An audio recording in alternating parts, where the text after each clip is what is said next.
আসসালামু আলাইকুম এভরিওয়ান। উমার্স মম ফুড কর্নারের নতুন একটি এপিসোডে আপনাদের সবাইকে ওয়েলকাম জানাই। শীতের নতুন ফুলকপি দিয়ে আজকে খুবই মজার একটি ফুলকপি রেসিপি আপনাদের সাথে শেয়ার করব।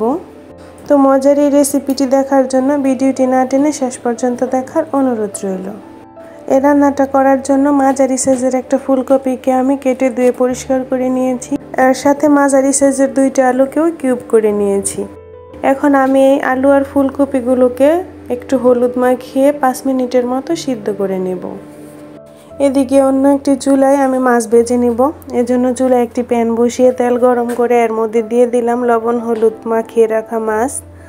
আমি এখানে বড় টুনা মাছ ব্যবহার করেছি। এই রান্নাটা আপনারা যে কোনো বড় মাছ দিয়ে সেম পদ্ধতিতেই রান্না করতে পারবেন।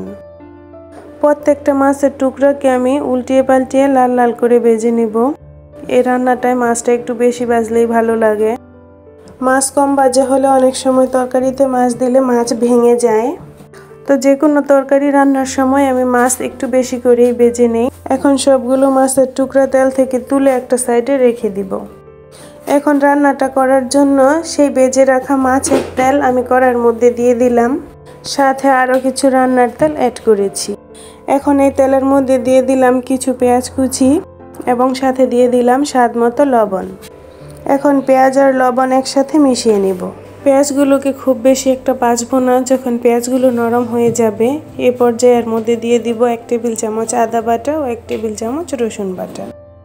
আদা রসুনটা একটু ভেজে এর মধ্যে আমি গুঁড়া মশলা অ্যাড করব।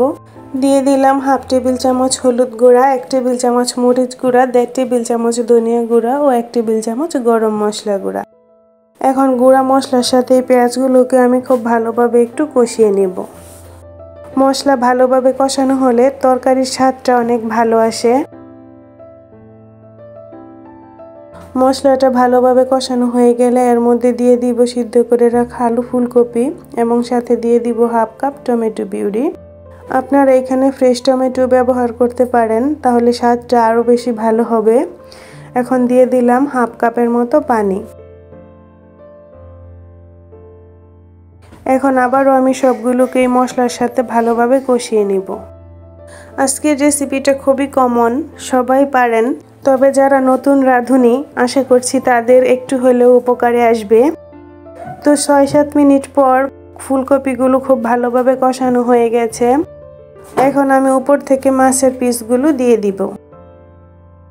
মাছের পিসগুলো দেওয়া হয়ে গেলে তরকারিতে আমি ঝোলের জন্য পানি অ্যাড করব। এখন দিয়ে দিলাম 1.5 কাপের মতো ফুটন্ত গরম পানি। ফুলকপিগুলো যেহেতু আগে থেকে অনেকটা সিদ্ধ হয়ে গেছে, পানিটা আমি খুব বেশি দিব না, একটু কমই দিয়েছি। আপনারা আপনাদের পছন্দ মতো দিবেন। এখন খুব ভালোভাবে তরকারিটা উল্টিয়ে পাল্টিয়ে ঢাকনা দিয়ে ঢেকে রান্না করব যতক্ষণ পর্যন্ত পানিটা শুকিয়ে না আসবে। আমি চুলার ফ্লেমটা হাই রেখে তরকারিটা 6 থেকে 7 মিনিটের মতো রান্না করেছি। এ পর্যায়ে আমার তরকারিটা একদম পারফেক্ট হয়েছে। আমি এর থেকে বেশি আর শুকাবো না। এখন উপর থেকে কিছু ধনিয়া পাতা ও কাঁচা মরিচ দিয়ে এটাকে ঢেকে রেখে দিব 5 থেকে 6 মিনিটের জন্য। 5-6 মিনিট পর তরকারিটা একদম খাওয়ার জন্য রেডি। এই তরকারিটা রান্না যদিও খুব কমন, আমরা কম বেশি সবাই পারি। তবে ফুলকপি দিয়ে তৈরি বিভিন্ন রেসিপির মধ্যে এই রেসিপিটা আমরা সবাই খুব পছন্দ করি। আর এইভাবে রান্না করলে তো কোনো কথাই নেই। তবে বড় মাছ দিয়ে এই রেসিপিটা এইভাবে শুকনো শুকনো করে রান্না করলে আমার তো ভীষণ ভালো লাগে খেতে। তো এই রেসিপিটি আপনাদের কাছে কেমন লাগে আমাকে কমেন্ট করে জানাবেন। আর আজকের ভিডিওটি যদি আপনাদের ভালো লাগে তাহলে একটা লাইক করে দিবেন। আর যারা এখনও চ্যানেলটি সাবস্ক্রাইব করেননি প্লিজ চ্যানেলটি সাবস্ক্রাইব করে চ্যানেলের পাশেই থাকবেন। আজ এখানেই শেষ করছি। আল্লাহ হাফেজ।